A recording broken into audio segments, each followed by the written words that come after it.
Welcome to Don't Everybody Leave. Say howdy to Mac King. I like that ending. Howdy, I am Mac King, and welcome. Don't Everybody Leave. And we got a fantastic show for you. We have 2 in 1. We have John Lovick and Handsome Jack both joining us later. And we also have the regulars. And you want to pop them up there, Nikki? There's reading left to right. Hello. There's Jax, Nick Diffatte, Michael Goudeau. I'm your host, Mac King, or I don't know what I am. I want to know how many other people move their heads while we're off screen during the Absolutely. I seek it every time. Yeah. And let's see. Right before we came on, Jason England, our cybersecurity expert, was starting to say something about, and we said, let's save it for the show. Saying something about our iPhones are at risk right now. Yeah, you should probably update your iPhones and iPads, anything running iOS, because past couple of days, Apple has said there's 3 0-day exploits that they've become aware of. 0-day just means that nobody had heard of this exploit before. And it's a big deal. So they're not saying what they are or how to use them. Obviously, they don't come out and tell. But that means somebody's hacking into your phone? Is that what you're saying? I mean, somebody can. Doesn't necessarily mean they are, but they can. And you know, it's a big enough deal that it made national news. It's not just, hey, that's update how much your phone. we watch the news. And I believe it's 14.4. We're supposed to be at now. Yeah, I think so. For your operating system on your iPhone, and they would get iPad. They would get access to passwords and stuff. Apple's not really saying, but that's the big scary thing, is that they have access to. Look, there's Vinny's 14.4. He's doing it right now. This show means so much to him that he has plenty of time to update his phone while we talk. Vinny, I think is correct. Vinny, I think I speak for everyone when I say, "Fuck your phone." Or your phone is fucked. Actually, there's a crazy. I wanted to hack Vinny's phone. I was looking forward to the contacts. Yeah. There's a crazy password story having to do with Michael Goudeau that might be worth sharing. Yeah, there is. You want me to tell it, or you want to tell it, Goudeau, or we can both? You tell go it, ahead. or... I'll add some details. Okay. I'll do the color commentary. In addition to this wonderful talk show, Goudeau is also on a podcast called Penn Sunday School with Penn Jillette from Penn and Teller. Before that, it used to be a radio show back in the 1850s. Yeah, CBS Radio. Yeah, no, they really did have a radio show in like 2006, 2007. It was fantastic. A couple of years. And Goudeau was on vacation one time, and so he was not co-hosting. And so they had somebody else who was in the studio running Goudeau's computer with all the emails and people writing in and stuff on it. And Penn did not realize they were on the air yet. And the person running the computer said, "Penn, what's Goudeau's password?" And Penn said into the microphone, "It's," and then said the password, and then said, "He uses that for everything." Oh, wow. And so he did know we were on air. He just didn't know what he was doing. Oh my God. So then, yeah, I'm driving in Lake Tahoe, I'm ski vacation, la la la. Get this phone call, and it's Penny says, "I may have given out your password to everything on air this morning. You might want to get on and change some passwords." And what I remember it was Penn saying, "I just want you to know I gave out all of your passwords on the air today." And Goudeau responded, "Why?" Which I believe is appropriate. But the crazy thing that happened is within 4 or 5 minutes, this is how it relates to what Jason was saying. Somebody popped up on the chat messenger that they would use on the computer and said, "I've used Goudeau's password and I've taken over all of his accounts and changed all of the passwords." And they all went, "Oh shit." And then the guy said, "I'm a fan of the show. You guys are idiots. I did this so nobody else would take it. Contact me off of here and I'll let you log back in." He did it to save them, right? Yeah. Oh my God. And he's a friend still today. Mike Moreland in Chicago saved my life. Yeah, they brought him to Vegas. On to American Express. and then changed my password. I mean, crazy stuff. Yeah, and then logged into Gmail and changed the password. And Yeah, they brought him to everything. Vegas, and Goudeau like cooked him steaks and got him tickets to Penn Teller. And, like, Probably went to your show, Mac. I probably got him tickets to your show as reward. Good. I'm glad Well, I how saved could you afford that? Reward. Yeah, how could you afford tickets to my show? Wow. Yeah. Wait, you're supposed to pay to go see your show, Mac? Well, if you get the buffet, You guys don't know that. There are, when I was what? doing live shows, 2 or 3 people a day paid.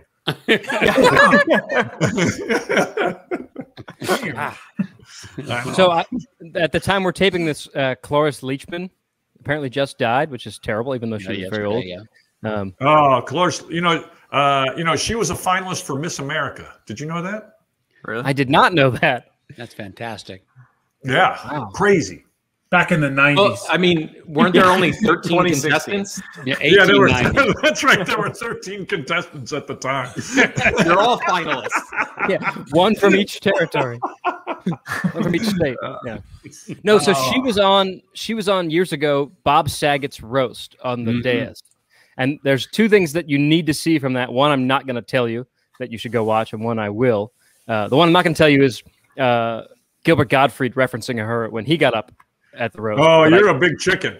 I can't repeat any of that. It's running on his Instagram today. If you want to look at Gilbert Gottfried's Instagram, you can. Oh, it see. is? He's got that clip. Cloris? Oh, that's He's got fantastic. Good for him.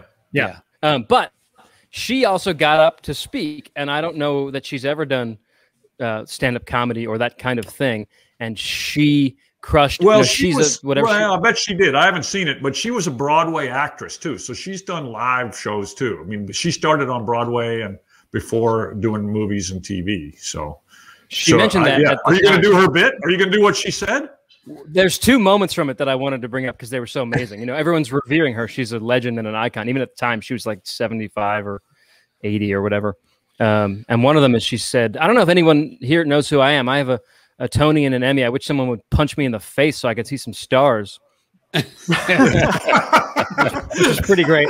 And then she talked about how it was much easier to be in show business now than it was back when she started. Back when I started, to get any work at all, I had to fuck a donkey on camera. And then she turned to the other people on the dais and she said, "You think you work hard? Fuck a donkey and then talk to me." It's like from icon Cloris Leachman. She said a bunch more great stuff. And that's the one he was okay with telling. Right. Yeah. I was gonna ask Yeah, you that's that. exactly. If you're wondering how bad what Gilbert said was. Yeah, well, I mean, I read an interview with her where she, when she was like, less than a year ago, maybe. And she said, they're going to have to come and hit me in the head with a pipe to get me to stop doing this, meaning acting. So I guess, yesterday she got hit in the head with a pipe. Yeah. Speaking of Hit in the head with a pipe. hit in the head with We a have a pipe. guest. I have no idea, but I know Jacob has a little something that we might want to see. Is that right? Is it? Oh, I do have a show and tell. Yeah. Yeah. So we can't say show and tell. That's copyrighted by the Kindergarten Association. I have I love this. Please watch it. Although in this case, I'm not sure I'm comfortable saying love, but and there's our, and I don't there's really need grab. the logo. All right. I'll only set this up by saying one of the things we do on this show is show classic variety acts that we just think are fantastic and talk about why they're fantastic. And I found an obscure one, just some highlights from a longer set that this act did in a show, and here it is. All right. Ladies and gentlemen, please welcome the comedy and juggling of Frank Milano jeez. and Michael Goudeau. Well,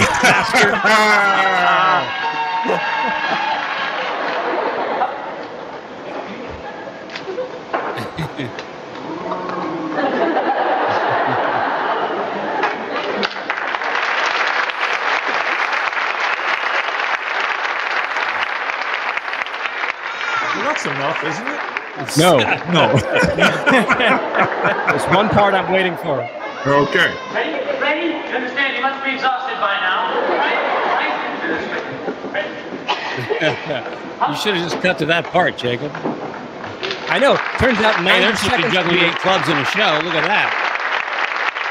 90 seconds of you is way too long, is what you're saying? Oh! This is the part I wanted you to see. Getting a volunteer from the audience. Volunteer of her own free will, ladies and gentlemen. She didn't even know it. Is this from the Follies? Where is this, Mike? Hold on, watch. Watch.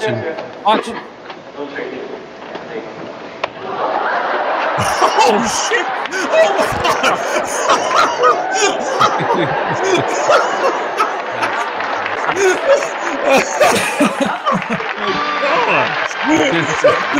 Oh, Can I just say before you comment on that, don't ever fucking tell me that I put something on that's not going to be interesting. There needed to be build up to that. We couldn't just cut right to it. No, that you're right. But I wish I'd known, and we could have had Nikki run that in slow motion 2 or 3 times. Right. Yeah. Well, and the part that we talked over is as they're walking up, Goudeau's partner Frank says very sincerely, "Careful on the stairs there." Right. Oh, wow. I fucked that up. Sorry. No, it's okay. Did you? That's great.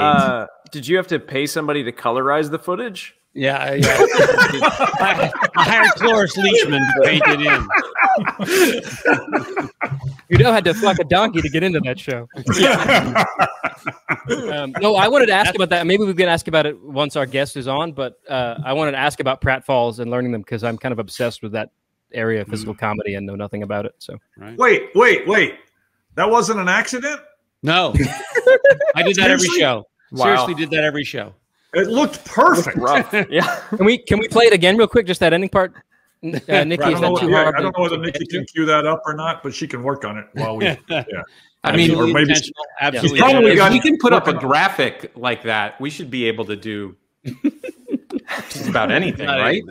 right. Yeah, I mean, I don't know if Living that's in the interesting for future. anybody else, but I would love to break down the physics of how you do that. Sounds like we're getting there. She's Getting it cued. Gears are turning. Oh, Couple of minutes. All right, there's the end of that. There it is. all right. There we go. Volunteer of her own free will, ladies and gentlemen. She didn't even know it till just now. Amazing. Yeah. Watch the stairs here. Little tricky. wow.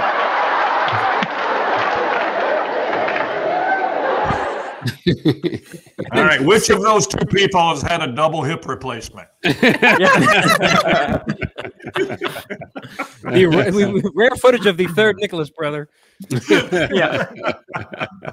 Yeah, he wasn't a very good tap dancer, but falling off of stuff, really up there. Oh my God, that looked perfect. I mean, I was completely convinced that was an accident. Well, thank And you. it's so loud. The and recovery is what sells it. You running back as fast as Yeah.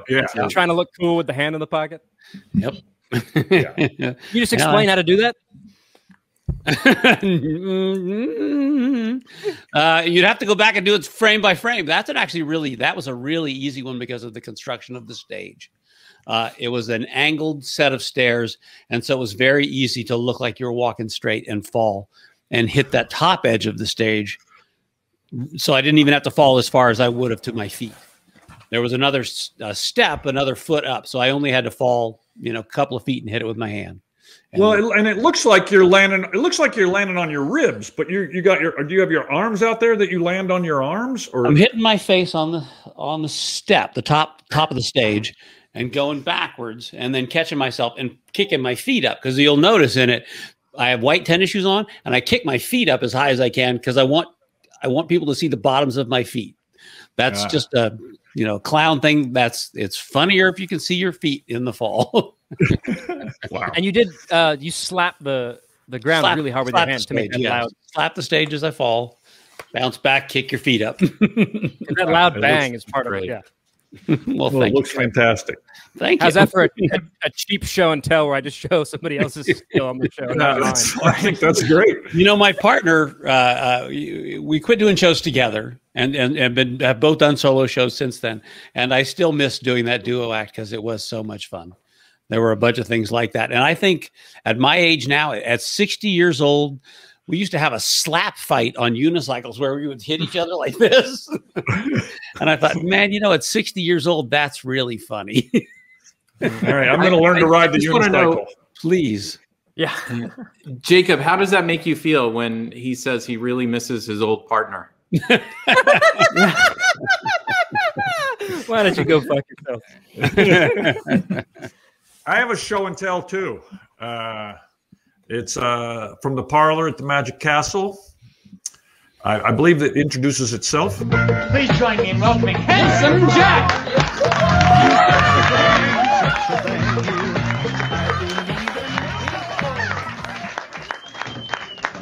You, miss, you're in the second row. I would like you to think of any number between 1 and 5.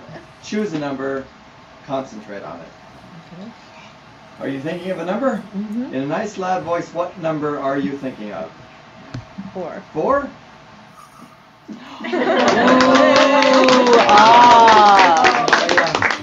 Am I going too fast for you? Well, let me give you a little clue. The magic will look a lot better after you've had a few of these. Cocktails! Would you like to know how I did that? Yeah. Well, for some reason, brunettes always say 4. There he is, Handsome Jack. Hey, how are you? I'm good. Thank you for having me. You know, I've been asked to be on a lot of talk shows, but I've always said, do you have a cybersecurity expert? And they're like, no. And I'm like, not. It looks like your background is going to come tumbling down at any second. You know what? I don't know about any second, but eventually for sure. We are way I live in LA, for those of you who don't know. We are way overdue for what we call the big one. And none of these bookshelves, and I've got, just as many, over on that side of the room, with books stacked on top of them. The big one comes, it's all coming down. So. They often refer to me as the big one. I should just mention that now. Yeah. It's been a long time since we've been able to get out of the house, Jack. That's all. I'm sorry. And on a team with Jason England, and you're called the big one, that's not a compliment, Goudeau. Yeah, it is. I don't want you to get hurt, but I do want to say that I really hope that earthquake happens while we're doing this show. Because all you care about is ratings. That's better than anything we've planned. You mentioned to me, I wrote down the word sidekick. Yes. And I know that has something to do with these guys that are surrounding you right now. And you had a different word for them, and I can't remember what that was. Well, we were talking about it, and I said something about, do you have a sidekick? And you said, I've got many sidekicks. And you rattled off their names. And I said, oh, the clusterfucks. Oh, yeah. All right. Yeah. So, yeah, we should call it that. Matt King and the clusterfucks. Can we get shirts made? Yeah. Can we please be a Motown band, please?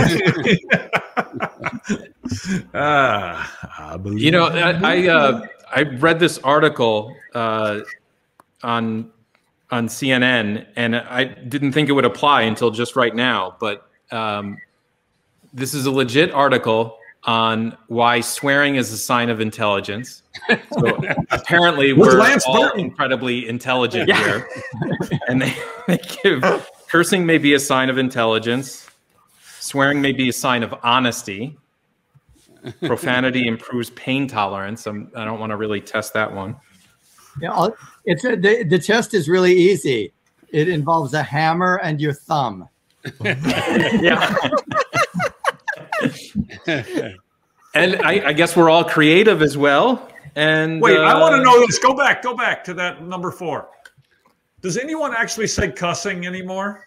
No. Does anyone ever say that word? Cussing. So we have 3 guest hosts who are from the South, and you're one of them, and I think you guys are the authorities on that. So, Jason, what's your opinion on that? I feel like you would say that in your show, Mac, as a Kentucky thing. Cussing? Yeah. I will not be cussing today. Jason. And the last one is we're nonviolent, I guess. You can do a lot with expletives, but throwing them is not one of the things you do. Jason, you're Tennessee, right? Yeah, I mean, I haven't lived there in 25 years, maybe a little bit longer, but that's where I grew up. Did y'all say cuss? I'm trying to remember. I think so. I think, you know, there's these regional words for stuff like that, and I think cussing was the one we used. Is cussing a Southern thing? I didn't know that was a Southern expression instead of cursing or swearing. It's a rural thing, but not necessarily Southern. I love when kids refer to dirty words as swears. He said 3 swears. Yeah. Yeah, now we did say that, cuss words. Yeah, you would say dumb as cuss. Yeah. Oh no, I never heard that. Dumb as cuss. Yeah, never heard that. I think that's something from the South too, but Could it's be dumb Louisiana. as, Yeah. it's short for dumb as cousins. I just imagine Scout saying that, you know, cussing. And so maybe that's why. Yeah, that's right. Scout Yeah, thing. yeah, that's right. Yeah. Scout and Jim would say that to Atticus. You're right. We got an To Kill a Mockingbird reference for this episode. I was worried for a minute. Right? That's one of my favorite books. One of my favorite movies. I'm just trying to. Segues are so important to me. Did you see the Broadway show? I did. Yeah. Did you see it with Jeff? Wasn't included in that list. Harris. I didn't include it in that list. With Jeff Daniels. Yeah. Yeah, I saw it with Ed Harris. Oh, that might probably be good too. Yeah, he was. I mean, I liked it. I mean, it's one of, you know, like I said, it's one of my favorite movies, one of my favorite books. Eli, our daughter, has read that book probably the most. The book she's read the most is for herself is Ready Player One. But second is To Kill a Mockingbird, and third is The Book Thief. So she's got pretty good taste, mostly. Not Tricks with Your Head. She's never even read Tricks with Your Head, I'm sure. But she has a copy of all 15 editions. Yeah, she does have a copy of all 15 printings. Anyway, that was a lead into your book, Handsome Jack, which is one of my favorite magic books of the last quarter century. Well, that's nice to hear. Let me ask you: have you read Tricks with Your Head? I have. Okay. Okay, let's get back. There's a great rubber band trick in there. Yeah. Yeah, it's good. Yeah. A rubber cement trick? Yeah. A rubber cement trick, is that it? Yeah. There's both in there. Well, we were making, There's a rubber cement trick and a rubber band trick. Yeah, the rubber band trick is one of the best things in the book, but that's right out of Michael Goudeau's award-winning Las Vegas act. Yeah, exactly. So that Handsome Jack book still available? They just did a 3rd printing, believe it or not. Wow. It never occurred to me there would ever be a 2nd printing, so I'm sort of gobsmacked that there's a 3rd printing. So there, it is still available. Is the short answer? Yes. Well, I think we've all read it, except for maybe Jacob. Could one of you read it? Could one of you read it to Jacob, maybe? Oh, that sounds so. Can I? And I could wear one of those nightcaps with a little ball on the end. Yeah. We'll need 2 people because one of us has to be John and the other has to be Handsome Jack. That's such a great take on a book and made it much more entertaining. So for people, there's just some great tricks too. Well, and for people who don't know what he's talking about, the book was written by Handsome Jack, but John Lovick did the annotations. And so there's a constant sort of antagonistic dialogue, if you will, between the author and the annotator because they don't like each other. Hey, could we settle something here, Jack? So is Handsome Jack the real person and John Lovick is just the alter ego that he's created so that he can move through society as a normal person? Is it the other way around? Is John Lovick the real person? No, John Lovick is not a real person. I guarantee it. Oh, okay. Gotcha. Yeah. There's no there. I mean, I do a trick out of that book when I do school shows, and man, it's great. There's it's a book test, which I'm not a big giant fan of usually. But people call it a book test, but technically it's not really a book test. It uses books, but it's not what we would think of as a book test. And you tell me that you get screams with that trick. Oh my gosh! I mean, I'm doing it in elementary schools, and I don't mind giving it away, right? Can I just say what the ending is? I mean, the ending is a drawing on some slates, some school slates, and it's kind of a creepy drawing, and it's apparently I say it's drawn by ghosts. Mm-hmm. Yeah, and when I show this, you know, the staging that you have for it, when you show the person on stage first, get their reaction, and then you swing it around, and the audience sees it, and I mean, I do it for like 5th and 6th graders, and I mean, it's pandemonium in those, you know, lunchrooms. I mean, they're screaming and jumping up and down, and you know, it's so great. Is pandemonium a cuss word? In the South, it is. That reminds me of the John Carney.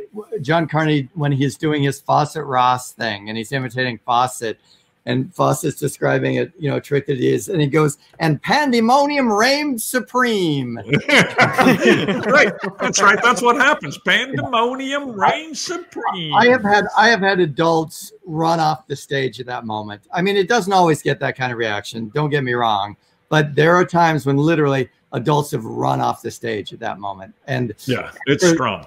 And again, for those who don't know what the evolution of that trick, and there's a little lesson in here, I think, somewhere. So Nick, pay attention. Yeah.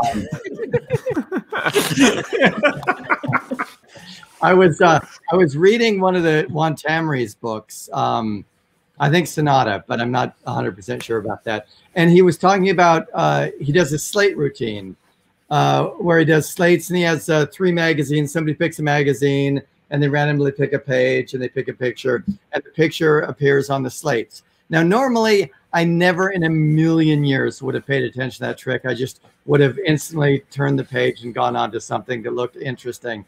There's no way that— As everybody did, I think, who read those books. Probably. But in the intro to it, Tamari said that in his stand-up repertoire, that is the strongest trick he does. And for me, you know, Tamariz is arguably the greatest magician alive. Yeah. And if Tamariz— And he's known for his slate magic. Yeah. Slates and silk magic. Yeah, because that other famous trick of his does involve a big silk. Anyway, so I thought, wow, if Tamariz says this is the strongest trick he does, there might be something there. And so I was at a convention. I bought myself a set of slates. And then they sat on the shelf for 4 years while I tried to figure out what to do with them. Because I wasn't just going to do this magazine thing that he did, you know, pick a magazine, and because that's not interesting. I have to, everything I put in the act, I have to do what I have to handsome jackify it. Got to run it by run it through the handsome jack machine. And it took about 3 or 4 years. And I went, because first you have to justify the slates. These slates haven't been, you know, in common use for over 100 years. Why do you have slates? You've got to justify them. And I thought, oh, they could be props from like a movie or a TV show. Well, what movie or TV show? And then it occurred to me, Little House on the Prairie, because they had all those scenes in the one-room schoolhouse. I'm like, they're props from Little House on the Prairie. And I'm like, why do I have props from Little House on the Prairie? And I was like, duh, Melissa Sue Anderson, you know.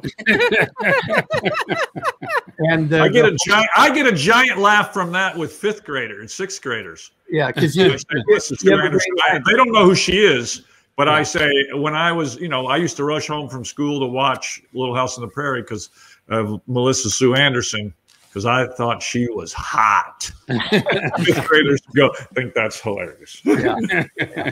And so it's one of those things where, and that's, I've found that a lot of the things in my repertoire are like that. There's a trick that I like, but it takes me a long time to figure out how to handsome jack it.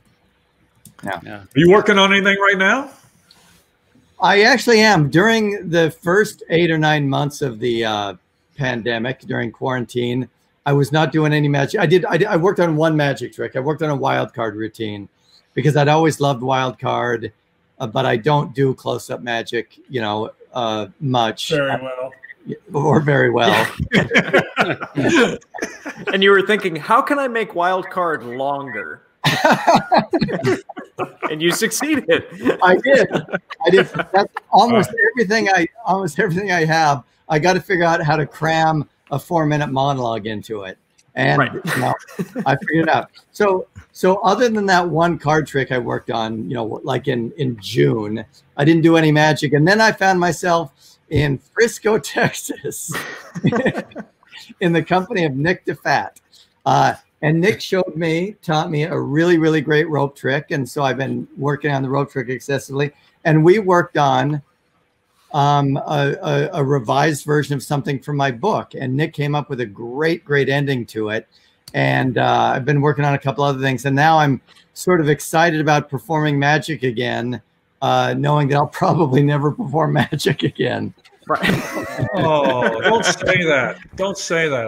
I'm basing all my hope for staying alive on being able to do magic again. No, I'm not saying you'll never do magic again. I'm just saying I'll maybe never do magic again. I have faith that you will make a comeback. I'm just not certain I will. I took an existing routine that had a dud ending. I gave it a fun, overly elaborate ending, but it was work. Doing that ending was work. And Nick came up with a great idea. And we, you know, workshopped that back and forth. And so I've been having fun with that. And we did a lot of sewing. I did a lot of sewing. So much sewing. No hand axe sewing. Hand sewing. I always claim that every really great magician I know owns a sewing machine. Yeah, we are not great magicians. I wish I had a sewing And machine. I don't own a sewing machine. Well, point taken. It would have been much easier Checks if I out. don't own a sewing machine. Because what I'm really good friends with Lynetta. yeah, well, Right. And that explains your level of magician, I think. That's It's not like too once inside. removed from Not magician. too inside for the audience at all. You should say So, every good magician you know owns a sewing machine or can do center deals, so that Jason is included. Right, that's right. That's right. Those are the two things. One or the other or both. So, but you're not going to do that cards to pocket for us, are you? oh, you know what? I wish I had You got set up something you can for do it. for us? Well, here's something I'll do, not because this is something I'm doing that's not really out of my repertoire, because why do something I do well? But what it is, I've been having fun with it because it's a great Zoom trick, I think. It's a trick that I used to watch Earl Nelson do in the parlor back in the day when Earl still lived. Invisible deck. It is indeed not invisible deck, but it's an Alan Wakeling trick. I used to watch Earl do it. I worked on it way back in the day because it's published in the Alan Wakeling book, but I never performed it. But it was marketed recently by Jim Steinmeier. I'm turning around because looking at the packaging. It was marketed by Jim Steinmeier and Robert Ramirez. There's the box. It's called Aces Front. And I bought it because it's a great trick to if you're going to be performing for a little web camera. So people come up to me all the time and they ask about learning how to do magic. And I recommend that if they want to learn to do magic, they start with the card tricks. And this is not patter. This is just me talking to you, my buddies. This is not patter.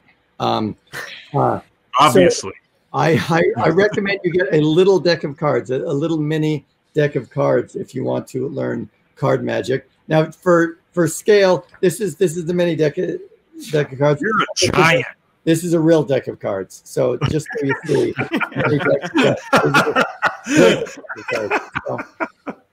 And you can see these are adorable little, mini cards. And you can do anything with these cards that you can do with the regular deck. So you learn to shuffle, you learn to control the aces, do those kinds of things. And once you can do things like control the aces with these, well, then you can graduate Jason England style to a regular deck of cards. So we're going to learn to bring the aces to the top of the deck like you would do if you were doing a gambling routine.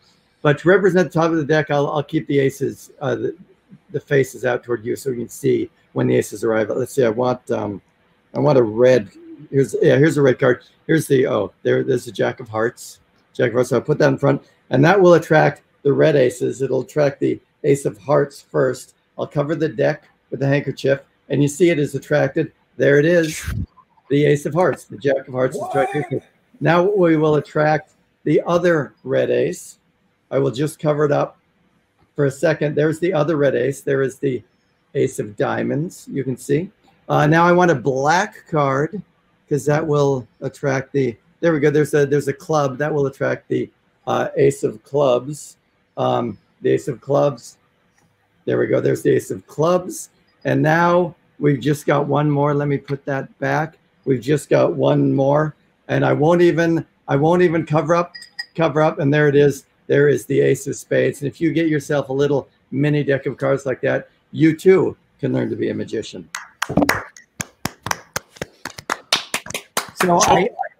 So that only takes 6 switches of that glass. Yeah, 6 champagne flutes. 4. 4 switches of those champagne flutes. I'm switching champagne flutes. Oh, I got man. Yeah, it's Switching indetectable. I don't know how you hook the thread up. The stem is the same, right? You use the same stem. And you just, the top is detachable. And anyway, I think that's a great trick.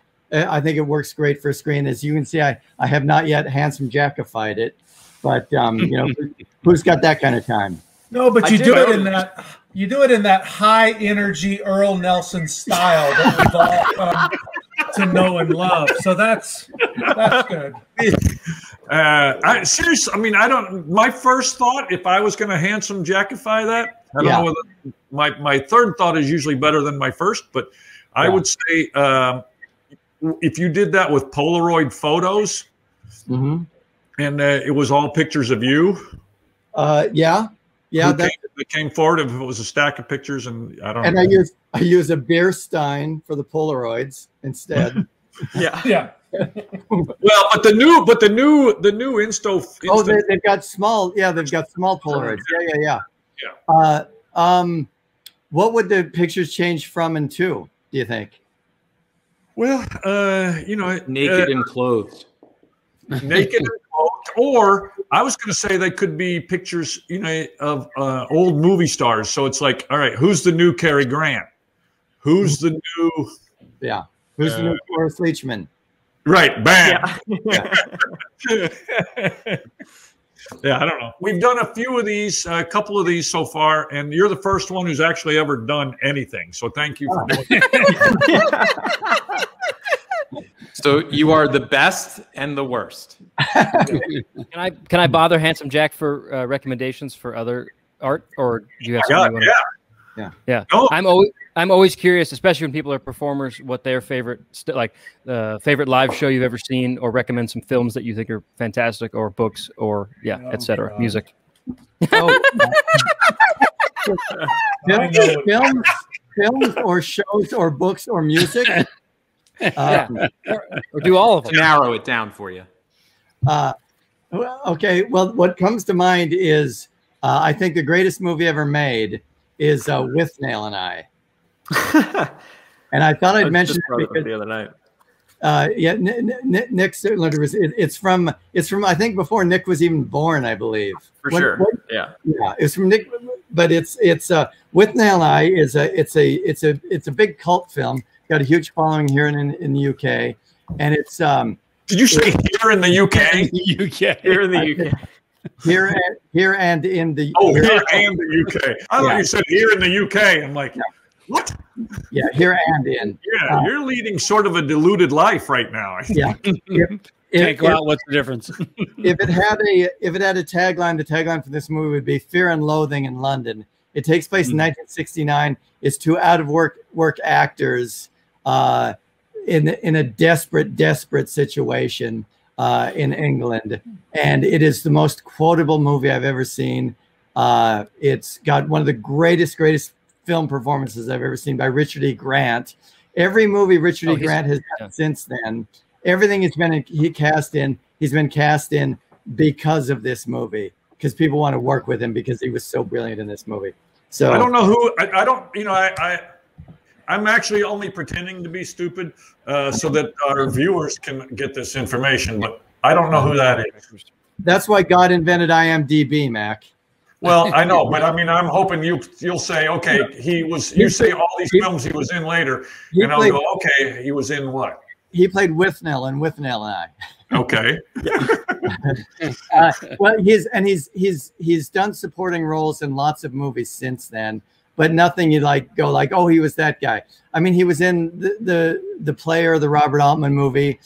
He was nominated for an Oscar a couple years ago for the Jenny McCarthy movie, which I don't remember the name of it. It was where she played the woman who forged letters from famous authors. Oh yeah. What was that?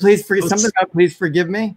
Yes, I was just going to say something about an apology or something. I think it was. He was nominated for an Oscar for that. Anyway, he's just a great character actor.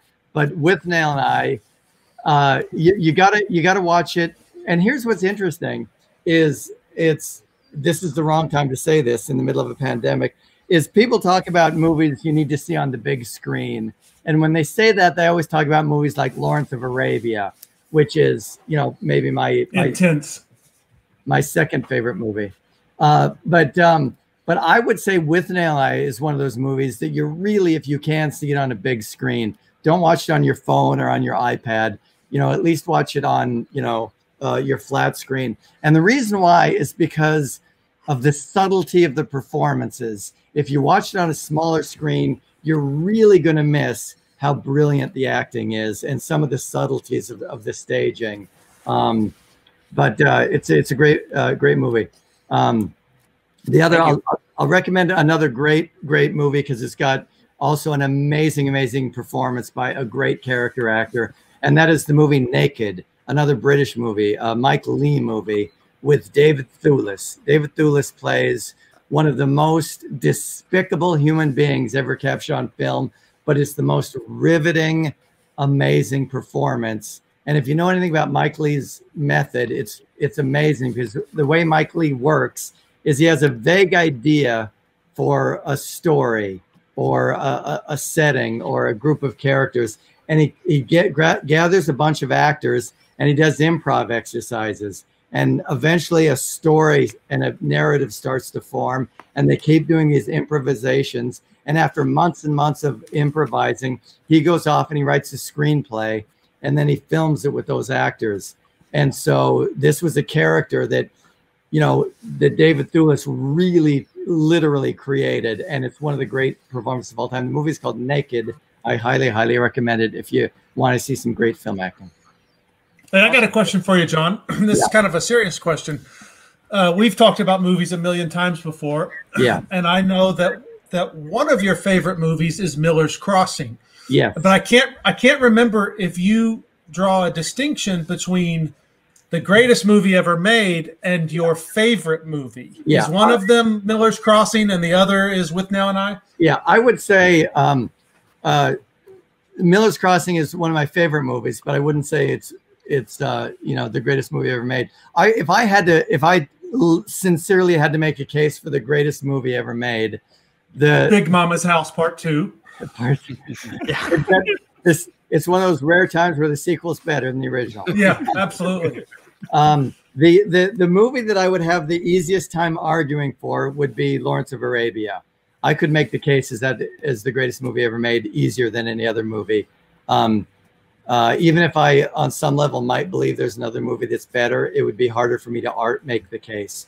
But I've got 5 or 10 just diehard favorites. Miller's Crossing is one. With Nail and I and Naked are two others. Reds, the Warren Beatty movie Reds about John Reed, the journalist, is another one. I was on a socially distanced bike ride with Goudeau a few weeks ago, and we finished, and he went back in his house, and I went back to my apartment, and I got a text from him saying, I just walked in and turned the TV on, and the director's cut of Lawrence of Arabia was on. Yeah. It's like, so it's longer.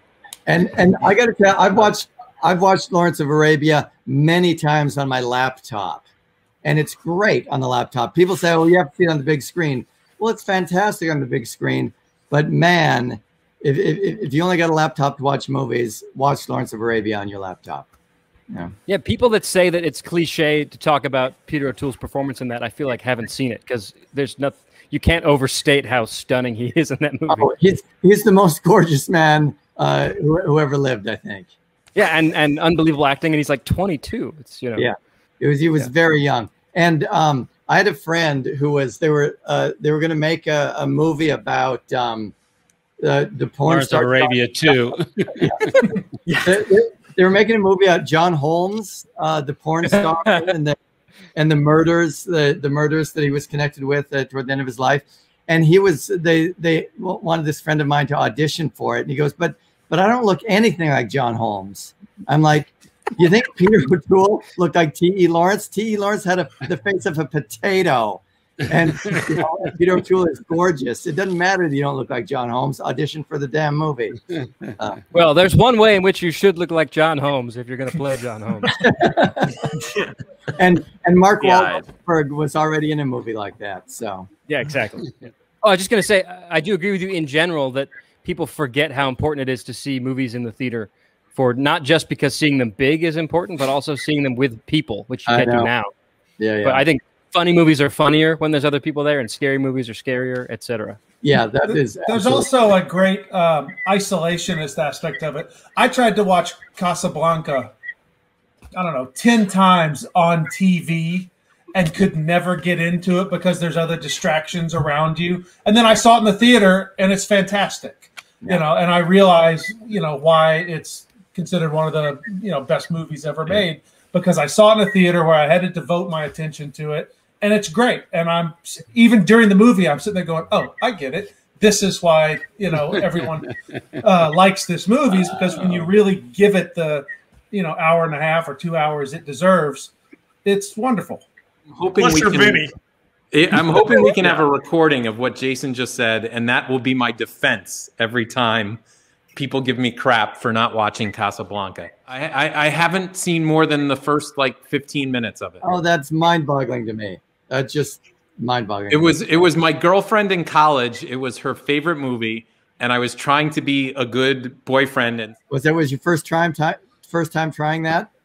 To be a good boyfriend? A girlfriend? I thought you meant other things. You said I was trying to be a good boyfriend, and I was like, no, it was the first and only time. And I sat down to watch it with her, and after 15 minutes, I was more interested in other things. So I will just say, in Vinny's defense, he is one of the most uninteresting people ever to exist.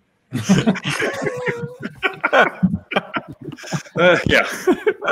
So you don't like Casablanca, and you don't own a sewing machine, right? So Mac and Vinny, how many times have you each fooled Penn and Teller? 0 on me. How many? Oh, Vinny, you're not sitting in front of your FU awards, are you? Oh, there's one back there.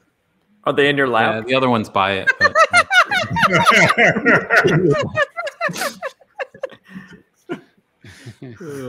So speaking of movies and comedy, and between Jacob, Lovick, Mac, and I, we have 3 Fool Us awards.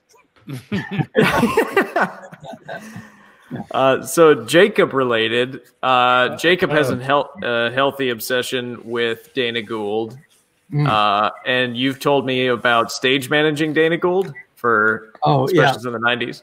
Back in the day, I used to stage manage stand-up comedy specials for HBO and Showtime, and we went to San Francisco at the Fillmore, and we shot in the course of 1 or 2 weeks. We shot 7 half-hour stand-up specials, and one of them was Dana Gould, which is my introduction to him. This was 20-some years ago, and of course, I've been a huge fan ever since. And the interesting thing about Dana Gould is he, as much as what I learned, because over the course of when you're working on a special, you go see them do their act in a comedy club, and then their rehearsals and stuff. So you see them do the act, or at least portions of the act, over and over again. And then there would be times where you stop for technical reasons or whatever. And so during those times, I would see Dana ad lib and just riff, like something would happen, and he would riff on it, and he would do a 2-minute chunk of comedy that was perfectly scripted, but obviously it was spontaneous because it was about something very specific that just happened in that moment. But it was written, performed, delivered perfectly. He would ad-lib with the best of them. And yet, he, more than any comic I've ever seen, his performances were exact, perfect Xerox copies of each other. Every movement, every pause, every gesture, every turn of the head exactly the same from performance to performance. And it was, it's I'm always weird. surprised by how few people realize that's going on. Yeah. You know, people after the show will say, well, wow, that was amazing. How did that happen? You go, well, that happes every show. And there was you falling on the stairs? Yeah. Who's is it Chris Rock's special where they reshot it like 5 times, 6 times in different clothes, and they cut to it mid-sentence, and it is perfect and exactly the same and beautiful. It's a really nice thing to see. He filmed it in like 5 locations. There's one in London, one in Johannesburg, South Africa, one in New York. Yeah, it's really cool. But I've been standing with Mac at magic conventions. You know, I know this has happened at least on 2 or 3 occasions when someone has come up to him and talked about the time, you know, they were at his show and the spectator signed the back of the card. And Mac just goes, "Oh, you were at that show? Oh, that's great." I don't even know what you're talking about. Yeah, that has only happened once. I do remember that one time that happened. I hope it doesn't happen again. It's really embarrassing.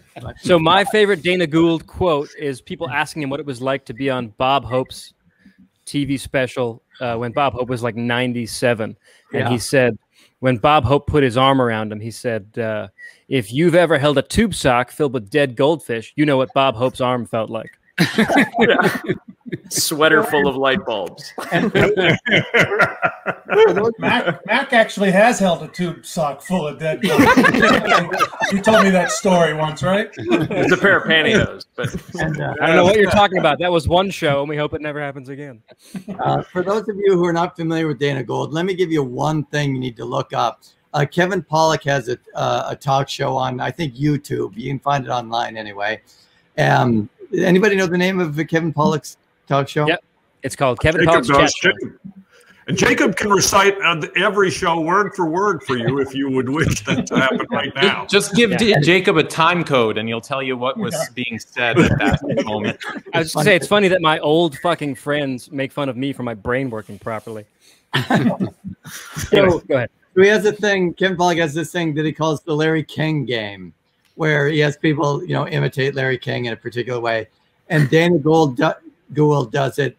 And it just goes and goes and goes, and it just gets funnier and funnier. It's one of the most amazing kind of spontaneous riffs I've ever seen. So if you don't know Dana Gould, that's a good introduction to his really smart, you know, brainy comedy.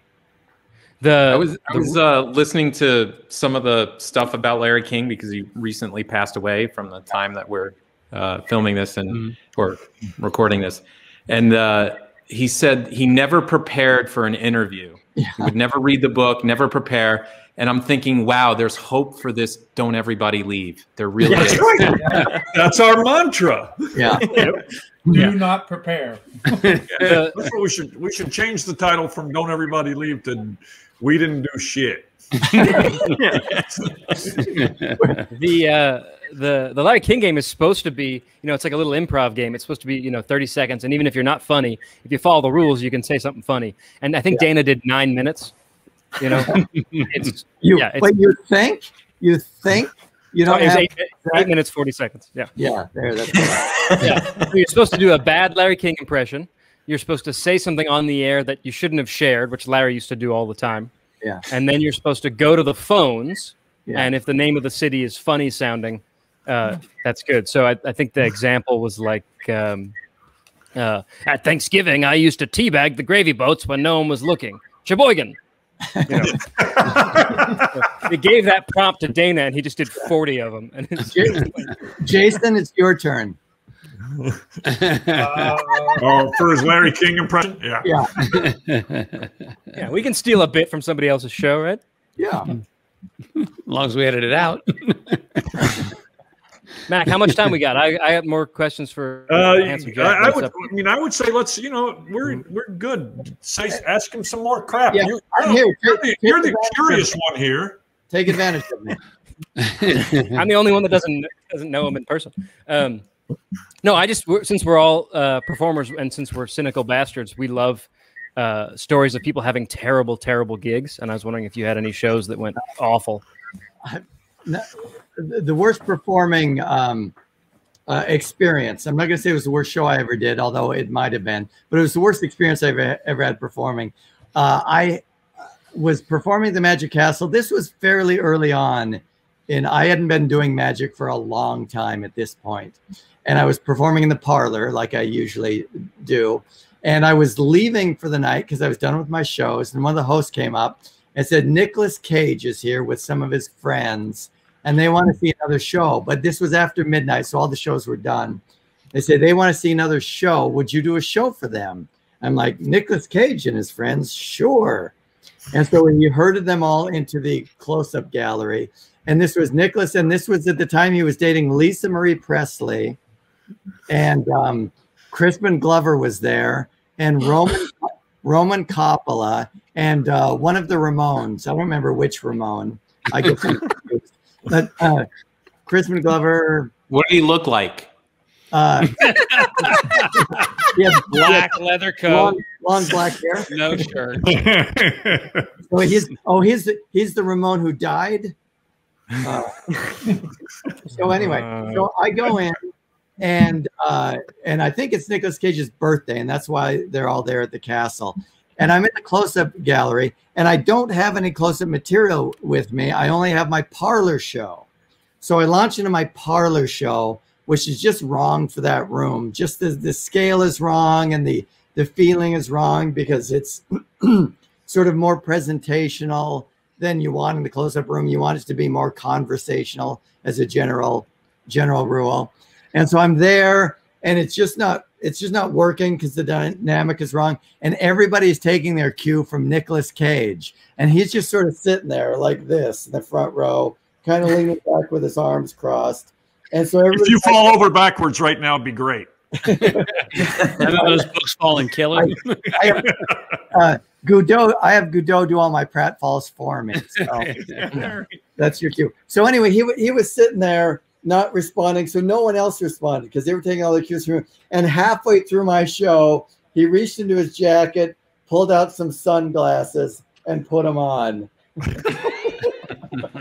And it was the worst performing experience I've ever had. I don't think I got a single laugh or reaction out of it.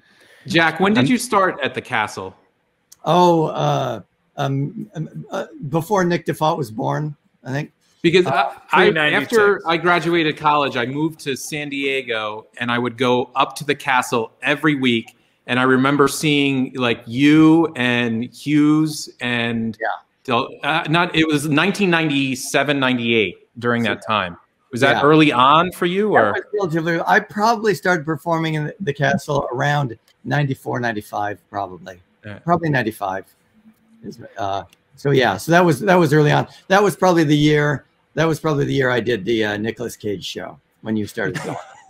Well, just for the viewer at home, 97 is the year Nick was born. 96, early 96. Oh, I'm sorry. I didn't realize you were so cultured. Yeah, you know what the relief of that for me is that I believe that means that Nick is too old for my daughter. You know, of the two of you, you're the one that feels that way. Me and Eli, or me and Nick? Yep. Right? What's the title of that Dana Gould album that you sent me a number of years ago? It's called I Know It's Wrong. It's from 2013. Okay, thanks. That's really worth listening to also. It has the story of working with Bob Hope. It's got the story of lighting a horse on fire. It's unbelievable. I mean, Goudeau and I played it for Goudeau, and we almost had to pull over. He was weeping and convulsing in the car. So, I listened to it on an airplane. You listened to it on a plane. Yeah. You felt you had to turn it down. Yeah.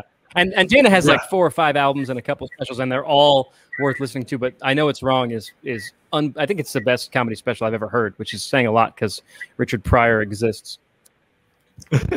Right. Yeah, I'm amazed that a white person got into your top list of anything.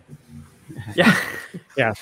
For people that don't know me, most of the things I like are Motown bands. So I feel like I got a lot of movies that I haven't seen out of that for me. And and I know this is going to sound weird because I am from Kentucky. But you got a couple of books you can take us out with, Jack?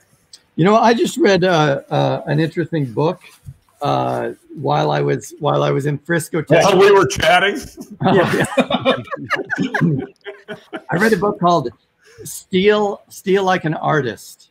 Yeah, I've read it. Yeah, and I was going to say, I think somewhere here I have another book by the same guy. His last name is Cleon, I think, Kleon. I thought I had Austin Kleon. Is that his name? Anyway, Steal Like an Artist, and what he means by that is he means he's talking about ways to be influenced by people who inspire you and people whose work you like. You take the things you like from their work and find ways to incorporate them into your work.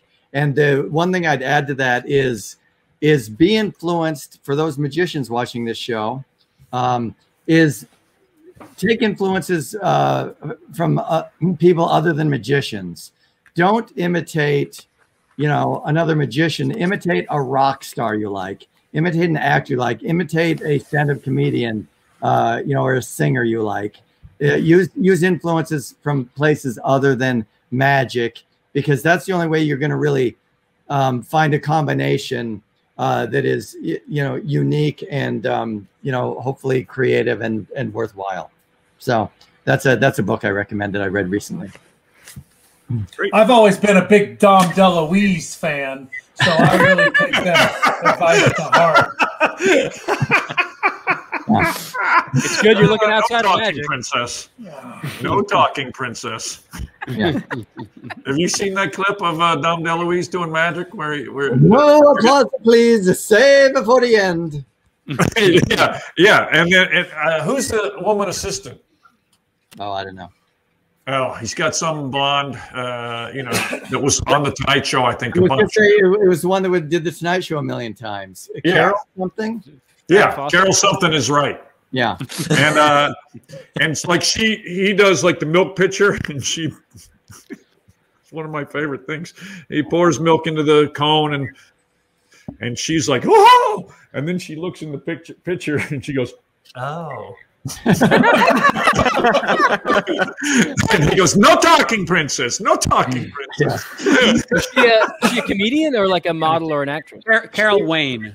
Carol Wayne. Yeah, Carol Wayne. Yeah. No applause, please. Save for the end. We saved that for the end. I believe this is the end. Thank you, guys. And as everybody but you, Jack, knows, we sign off with a little quote from the great George Clinton. And today it is the bigger the headache, the bigger the pill. They call me the big pill.